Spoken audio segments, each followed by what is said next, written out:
Varicose veins కి సరైన చికిత్స కోసం సంప్రదించండి ఎవిస్ హాస్పిటల్. గురుగారు 2025 సంవత్సరంలో జన్మించిన మకర రాశిలో మహిళలకి ఎలా కలిసి వస్తుంది ఒక్కసారి తెలియజేస్తారా? 2025 సంవత్సరంలో జనవరి 1వ తారీఖు నుంచి డిసెంబర్ 31వ తారీఖు వరకు మకర రాశి వారికి మంచి చెడు ఏ విధంగా ఉండబోతుందో తెలియజేయడానికి ప్రయత్నం చేస్తాను. ఇక గ్రహ సంచారం చూసుకున్నట్లయితే గురువు 9 మే వరకు వృషభ రాశిలో, తదనంతరం మిథున రాశిలో 9 మే నుంచి సెప్టెంబర్ 28 వరకు, సెప్టెంబర్ 28 నుంచి నవంబర్ 11 వరకు కర్కాటక రాశిలో, అలాగే నవంబర్ 12 నుంచి డిసెంబర్ 28 వరకు మిథున రాశిలో సంచారం చేస్తున్నాడు. ఇక మకర రాశి వారికి ఏప్రిల్ 16వ తారీఖు వరకు కూడా ఏలినాటి శని ప్రభావం ఉంటే, ఏప్రిల్ 16 నుంచి అక్టోబర్ 9 వరకు మీనరాశిలో సంచారం చేస్తున్నటువంటి కారణం చేత మకర రాశి వారికి ఏలినాటి శని ప్రభావం తొలగిపోతుంది. అయితే మళ్ళీ అంత తొలగిపోయింది అని అనుకుంటున్నారా? జూలై 8న మీనంలోనే వక్రీకరించి కుటుంబ శని దోష అనగా ఏలినాటి శని దోష ప్రభావాన్ని మళ్ళీ చూపిస్తున్నాడు.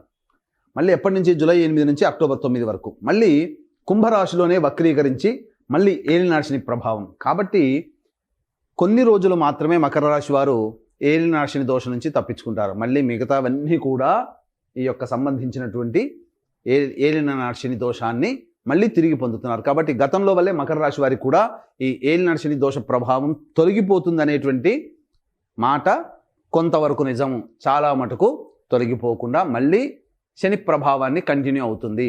ఇక గమనించుకున్నట్లయితే నవమ స్థానంలో 15 మే వరకు కేతువు, మరియు కుటుంబ స్థానంలో మరియు తృతీయ స్థానంలో రాహువు మీనరాశిలోకి, తదనంతరం 16 మే నుంచి సింహరాశిలోకి కేతువు, అలాగే కుటుంబ స్థానంలోకి రాహు ప్రభావం వలన గురుగ్రహము కొంత కాలం మీకు అనుకూలంగా ఉంటుంది, మిగతా గ్రహాలు ప్రధానంగా అనుకూలంగా లేవు. కాబట్టి ఈ 2025 సంవత్సరంలో మకర రాశి వారు కొన్ని గ్రహాల ప్రభావం వలన కష్ట నష్టములు ఎదుర్కోక తప్పదు. కాబట్టి సిద్ధంగా ఉండండి.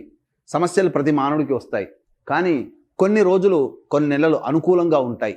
ఏ నెలలో అనుకూలత ఉంటుంది, ఏ నెలలో అనుకూలంగా ఉండదు, ఎప్పటి నుంచి ఎప్పటి వరకు మంచి స్థితిగతులు ఉంటాయనే విషయాల గురించి క్లుప్తంగా తెలియజేసుకుందాం. ముందుగా ఈ మకర రాశిలో జన్మించినటువంటి కేంద్ర రాష్ట్ర ప్రభుత్వ ఉద్యోగస్తులకి తక్కువ అనగా ప్రమోషన్స్ అనేటువంటివి ఉంటాయి, కానీ ఊహించినటువంటి ప్రమోషన్స్ కాకుండా తక్కువ స్థాయికి మీరు బదిలీపై వెళ్ళడం జరుగుతుంది. కోరుకున్న చోటికి బదిలీలు కావాలనుకున్నప్పుడు చాలా కష్టపడాలి. అధికారుల యొక్క అనుగ్రహం పొందడం కోసం చాలా కష్టపడితే తప్ప కోరుకున్న చోటికి బదిలీ అనేటువంటి జరగవు. ఇక ప్రైవేట్ రంగంలో వర్క్ చేస్తున్నటువంటి మకర రాశిలో జన్మించినటువంటి స్త్రీ పురుషులు ఎవరైనా కానీ చాకచక్యముతో, లౌక్యంతో వ్యవహరిస్తూ అధికారులని మెప్పుకోలు కోసం ప్రయత్నిస్తూ పని చేసుకోవాల్సిందే. కాబట్టి మనము ఎక్కువ అనేటువంటి అహం ఎప్పుడైతే వస్తుందో ఈ మకర రాశి వారికి ప్రైవేట్ ఉద్యోగంలో ఇబ్బందులు అనేటువంటి ఎదుర్కోక తప్పదు. నూతన ఉద్యోగం కోసం వెతుక్కోవాలనే ఆలోచన వస్తుంది, కానీ ఆ ఆలోచన ఎలాంటి సందర్భంలో మనం చేసుకోవాలి, ఎప్పుడు నూతన ఉద్యోగం కోసం మారాలనేటువంటి విషయాల గురించి కూడా మీకు తెలియచేయడం జరుగుతుంది. ఇక ఈ రంగంలో జన్మించినటువంటి ప్రధానంగా రాజకీయ రంగంలో ఉన్నటువంటి ప్రముఖులు, మకర రాశిలో ఉన్నటువంటి రాజకీయ ప్రముఖులు ఎవరైతే ఉంటారో ప్రజాదరణ అంతగా లభించక ఇబ్బంది పడుతూ ఉంటుంటారు. ముఖ్యంగా ఇటు సంపాదించిన సొమ్ము ఖర్చు అయిపోయినా, ఏ పదవి రాలేదని భంగపాటు ఉన్నా, పెద్దల యొక్క అనుగ్రహం, రాజకీయ రంగంలో పెద్దల యొక్క అనుగ్రహం ఉండడం చేత స్టే అవ్వగలుగుతారు, అనగా నిలబడగలుగుతారు. ఇది గుర్తుపెట్టుకోండి. ఈ రాశిలో జన్మించినటువంటి సినీ రంగ ప్రముఖులు ఎవరైతే ఉంటారో, అనగా సినీ రంగంలో ఉన్నటువంటి వాళ్ళు, 24 ఫ్రేమ్స్లో వర్క్ చేసేటువంటి వాళ్ళు, టీవీ సీరియల్స్, టీవీ రంగంలో పనిచేసేటువంటి వాళ్ళు, అలాగే ఎలక్ట్రానిక్ ప్రింటింగ్ మీడియాలో ఉన్నటువంటి వాళ్ళు, సోషల్ మీడియా రంగంలో ఉన్నటువంటి వాళ్ళకందరికీ కూడా ఆశించిన మేర శుభ ఫలితాలు అనేటువంటివి కలుగుతాయి. ప్రజాదరణ కలిగినటువంటి ప్రాజెక్టులో మీరు ఉంటారు. ఆదాయం సామాన్యంగా ఉంటుంది, కానీ ప్రజాదరణ హెచ్చుగా ఉంటుంది. కాబట్టి మంచి పని అని ఆలోచన చేసుకొని మంచి వాటిని మీరు ప్రాజెక్టులు తీసుకొని ముందుకు వెళ్ళవచ్చు. అయితే ఇక్కడ ప్రధానంగా ఏ గ్రహాలు మనకు అనుకూలంగా ఉన్నాయి, ఎందుకు మనకు ఈ చెప్పినటువంటి విధానాలు ఉన్నాయి అనేటువంటి విషయాన్ని కనుక చూసుకున్నట్లయితే, ముఖ్యంగా గురువు గారి దగ్గర నుంచి మనం ప్రారంభం చేద్దాం. మే 9 వరకు గురువు పంచమ రాశిలో సంచారం చేస్తూ వృషభ రాశిలోనే ఉన్నాడు. మళ్ళీ ఈ మార్చి వరకు కూడా గురువు వక్రీకరించి చతుర్థ స్థాన ఫలితాన్ని ఇస్తున్నాడు. కాబట్టి అంత దోషప్రదుడేమీ కాదు. 9 మే తర్వాత సెప్టెంబర్ 28 వరకు మిథున రాశిలో సంచారం చేస్తున్నారే ఈ గురుల వారు, వారి వల్లనే కొన్ని సమస్యలు వస్తాయి. ఈ యొక్క ద్వాదశ రాశుల్లో మకర రాశి వారికి అత్యంత ప్రమాదకారి గురువు. కాబట్టి ఏమవుతుంది, గురువు మిథున రాశిలోకి సంచారం మే 9 నుంచి సెప్టెంబర్ 28 మధ్య కాలంలో ఉన్నప్పుడు ఏం జరుగుతుంది అని అంటే సమస్యలు అక్కడే వస్తాయి. పెద్దల యొక్క సహాయ సహకారాలు రావండి. ఇంకొకటి, అన్నిటికంటే ప్రధానమైనటువంటిది, ఏ పని చేసినా ఆ పని సకాలంలో పూర్తి కాదు. విద్యార్థులకి కష్టకాలంగా ఉంటుంది ఈ సమయం, మే 9 నుంచి సెప్టెంబర్ 28 వరకు. అలాగే ధనం కోసం ఎవరికైనా ఈ సమయంలో మే 9 నుంచి సెప్టెంబర్ 28 మధ్య కాలంలో డబ్బులు ఎవరికైనా ఇచ్చారా, ఆ డబ్బు మీద ఆశ వదులుకోవాల్సిందే. ఎందుకనంటే కష్టములతో కూడుకున్నటువంటి రాబడి ఉంటుంది. ఈ సమయంలో కనుక డబ్బు ఇస్తే చాలా కష్టపడాలి. అలాగే అవసరానికి మేర ఖర్చులకు తగ్గట్టుగా డబ్బు చేతికి అందక అప్పులు చేయాల్సిన పరిస్థితి కూడా మే 9 నుంచి 28వ తారీఖు వరకు గురుగారి వల్ల కలగబోతున్నాయి. కాబట్టి ఈ యొక్క సంబంధించినటువంటి సమయంలో సంతానం కోసం ఎదురు చూస్తున్నటువంటి వాళ్ళకి కొంత చెడు వార్తలు వినాల్సినటువంటి పరిస్థితి, మిస్క్యారీస్ అవుతుండమో జరగవచ్చు. కాబట్టి జాగ్రత్తలు పాటిస్తే ఆ గురుగ్రహ ప్రభావం నుంచి బయటపడవచ్చు. గురువు అశుభుడే మే 9 నుంచి సెప్టెంబర్ 28 వరకు. కానీ దైవానుగ్రహానికి పొందే ప్రయత్నం కనుక చేస్తే ఆ గురువు కూడా మీకు యోగించడం జరుగుతుంది. తద్వారా ఇప్పటి వరకు చెప్పుకున్న సమస్యలన్నీ కూడా యోగదాయకంగా మారుతాయని చెప్పవచ్చు.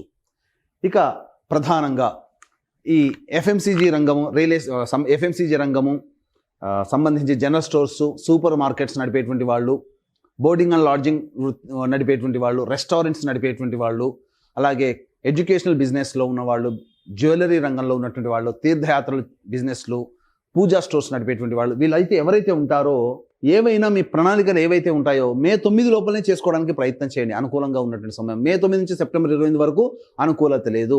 మరి సెప్టెంబర్ 28 తర్వాత గురువు గారి పరిస్థితి ఏంటి?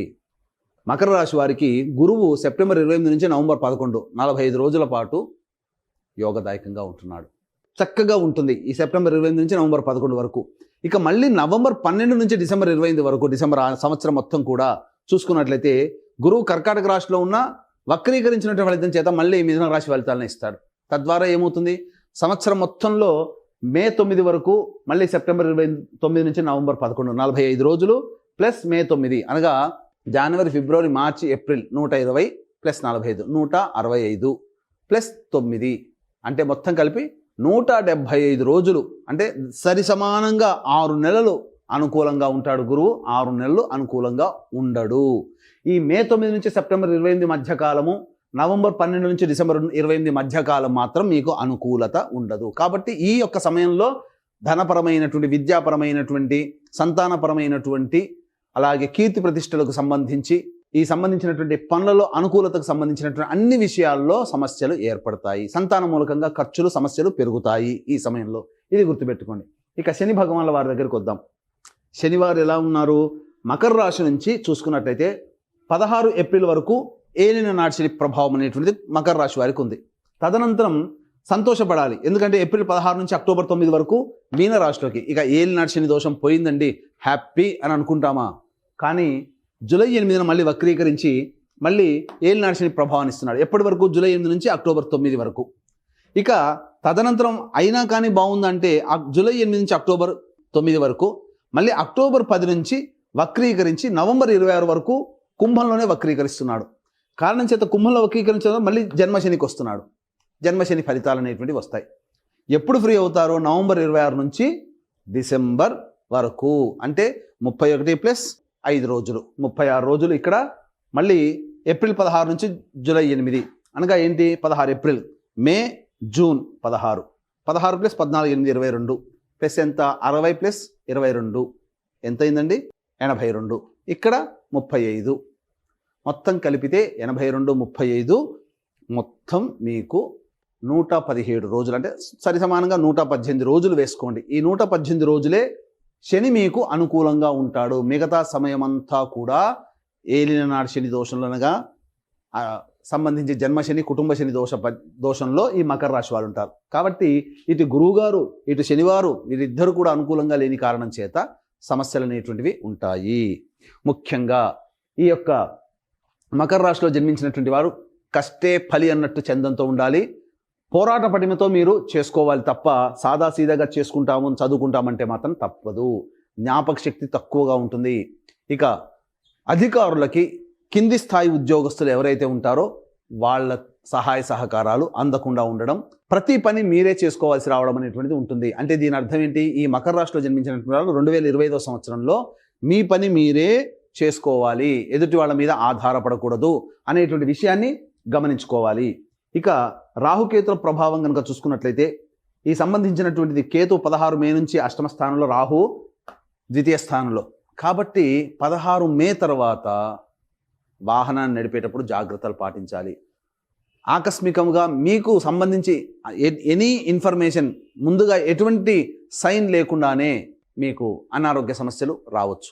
కాబట్టి జాగ్రత్తలు పాటించండి. ఆకస్మికంగా వస్తాయి, మీకు గుర్తి తెచ్చి సమస్యలు రావు. ఆకస్మిక సమస్యలు రాహుకేతుల వల్ల వస్తాయి. కాబట్టి రాహుకేతుల యొక్క అనుగ్రహాన్ని, గురుశనుల యొక్క అనుగ్రహాన్ని సంపూర్ణంగా ఈ రాశి వాళ్ళు పొందాలి. ఇక గమనించుకున్నట్లయితే ఈ రాశిలో జన్మించినటువంటి వాళ్ళకి ప్రధానంగా రైతులకి సామాన్యంగా 2 పంటలు సామాన్యంగానే ఉంటాయి.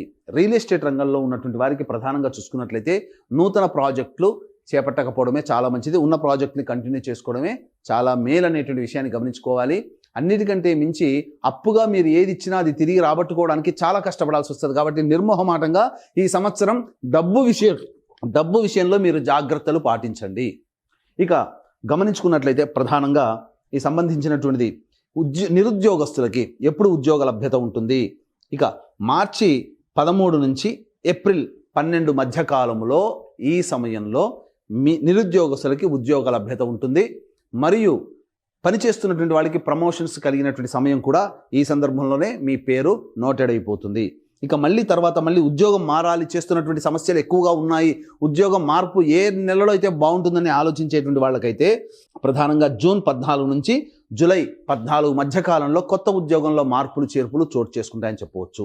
ఇక ప్రధానంగా చాలా సంవత్సరాలు నెలలు ఓపిక పట్టాం, ఇక మా వల్ల కావట్లేదు, ఈ సంవత్సరంలో మాకు ఉద్యోగంలో ప్రశాంతత లేదు అనుకునేటువంటి వాళ్ళు అప్పుడు అక్టోబర్ 16వ తారీఖు నుంచి డిసెంబర్ 14వ తారీఖు వరకు కూడా మీరు నూతన ఉద్యోగం కోసం ప్రయత్నం చేయవచ్చు.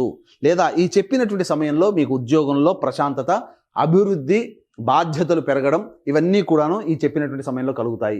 ఇక ముఖ్యంగా గమనించుకున్నట్లయితే లాయర్ రంగంలో ఉన్నటువంటి వాళ్ళకి, రియల్ ఎస్టేట్ రంగంలో ఉన్నటువంటి వారికి మంచి సమయం ఎప్పుడంటే జూన్ 4 నుంచి జూలై 25వ తారీఖు వరకు ఉన్నటువంటి సమయం మంచి సమయం. తద్వారా మీకు కొంతవరకు మంచి చేకూరుతుంది. కాకపోతే ఆరోగ్యం పట్ల శ్రద్ధ వహించాల్సినటువంటి పరిస్థితి జూలై 4 నుంచి జూలై 25 మధ్య కాలంలో.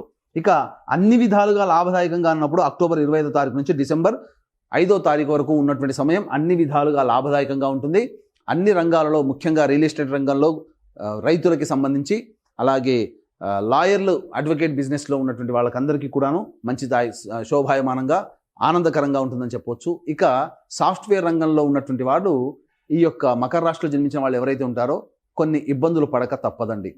గమనించాల్సిందే, ఇబ్బందులు పడక తప్పదు. కాబట్టి ఉద్యోగ భద్రత కోసమే దైవానుగ్రహాన్ని పొందే ప్రయత్నం చేయాలి.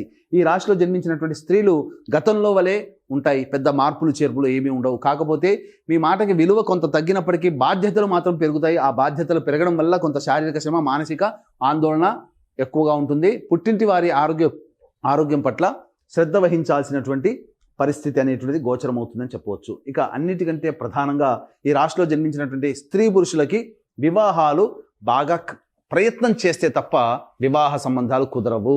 అయితే గమనించుకోవాల్సినటువంటి అంశం ఏంటంటే ఈ యొక్క మకర రాశిలో జన్మించినటువంటి వారికి ప్రధానంగా మే 9 నుంచి సెప్టెంబర్ 28 ఉన్నటువంటి మధ్యకాలంలో పెద్దల సహాయ సహకారాలు లేకపోవడము, అలాగే దంపతుల మధ్య, భాగస్వామ్య వ్యాపారస్తుల మధ్య విభేదాలు రావడం, ఇవన్నీ కూడా సమస్యలు ఉంటాయి. కాబట్టి లౌక్యంతో మౌనాన్ని వ్యవహరిస్తూ, లౌక్యాన్ని ప్రదర్శిస్తూ మీరు కనుక ముందుకు వెళితే చాలా మటుకు సమస్యలు తగ్గుముఖం పడతాయని చెప్పవచ్చు. ఈ యొక్క మకర రాశిలో జన్మించినటువంటి వారికి ప్రధానంగా వివాహం అయితే మీ భార్య లేదా భర్త, మీ కడుపున పుట్టిన సంతానం యొక్క జాతకాలు కూడా మీ మీద ప్రభావం చూపుతాయి. వివాహం కాకపోతే తల్లిదండ్రుల జాతకం మరియు తోడబుట్టినటువంటి వాళ్ళ జాతకం కూడా మీ మీద ప్రభావం చూపుతాయి. కాబట్టి కుటుంబ సభ్యులు ఎవరైనా కానీ అందరూ సంతోషంగా ఉండాలి. వాళ్ళ యొక్క సంకల్పం, మీ సంకల్పం ఈ 2025 సంవత్సరంలో నెరవేరాలి అనేటువంటి ఒక సదుద్దేశంతో, దైవానుగ్రహం మకర రాశి వారికి అందరికీ అందించాలనేటువంటి ఒక సదుద్దేశంతో ఈ జాతకరీత్యా కలుగు విద్య, వివాహ, ఉద్యోగ, దాంపత్య, సంతాన, అనారోగ్య సమస్యల నివారణకి ఈ 12 రాశుల వారికి కూడా శని దోషము ఉంటుంది. కాబట్టి శని దోష నివారణ హోమాలలో భాగంగా సర్వదోష నివారణ హోమాలు మీ యొక్క సంకల్పం సిద్ధించాలనేటువంటి ఉద్దేశంతో ప్రతి నెల ఒక్కొక్క పుణ్యక్షేత్రంలో ఈ యొక్క జనవరి 1 నుంచి డిసెంబర్ 31 వరకు 12 నెలల్లో 12 క్షేత్రాలలో మీ గోత్రనామాదులతో మీ కుటుంబ సభ్యుల గోత్రనామాదులతో సర్వదోష నివారణ పూజల హోమాలు అనేటువంటివి చేయించడం జరుగుతుంది. దీనికి శ్రీకాళహస్తిలో కానీ శ్రీశైలంలో కానీ జనవరి 13వ తారీఖు రోజున ఏర్పాటు జరుగుతుంది.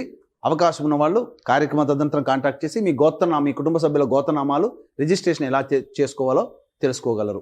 ఇక తండ్రి వైపు 6 తరాలు, తల్లి వైపు 3 తరాలు, భర్త వైపు 6 తరాలు, భార్య వైపు 3 తరాల్లో ఏవైనా దుర్మరణాలు ఉన్నా, liver failure, kidney failure, cancer రోగాలతో లేదా 60 సంవత్సరాల లోపల మీ కుటుంబ సభ్యులు ఎవరైనా మరణించినా వాటిని పితృదోషం లేదా పితృశాపం అంటారు. కాబట్టి ప్రతి నెల పితృదోష నివారణ పూజలు మన పీఠం ఆధ్వర్యంలో జరపబడుతున్నాయి. వాటి వివరాలు కూడా మీ కార్యక్రమ తదనంతరం కాంటాక్ట్ చేసి తెలుసుకోవచ్చు. ఇక ఈ సంబంధించినటువంటి మకర రాశిలో జన్మించినటువంటి వారు ప్రధానంగా సమస్యల ఎదురైనప్పుడు సమస్యల నివారణ కోసం లేదా చక్కగా ఈ 2025లో ఆనందంగా ఉండాలనేటువంటి భావించేటువంటి వాళ్ళు ప్రతిరోజు దత్త అష్టకం, కాలభైరవాష్టకం, రుద్ర కవచం రోజుకి 3 సార్లు పఠించండి. ఈ ప్రతిరోజు చేస్తున్న దీనికి విభిన్నంగా మీ యొక్క జీవితం ఉన్నట్టయితే మీ జన్మజాతకంలోని నడిచేటువంటి గ్రహ దశాంతర్దశల ప్రభావాలు కావున దగ్గరలోని మంచి ఉపాసనా పరులైనటువంటి జ్యోతిషుల్ని సంప్రదించి వారి సలహాలు సూచనలు పాటించి మరింత మెరుగైన జీవితాన్ని పొందుతారని ఆశిస్తూ సర్వం శ్రీ ఉమామహేశ్వర పరబ్రహ్మార్పణమస్తు. ధన్యవాదాలు.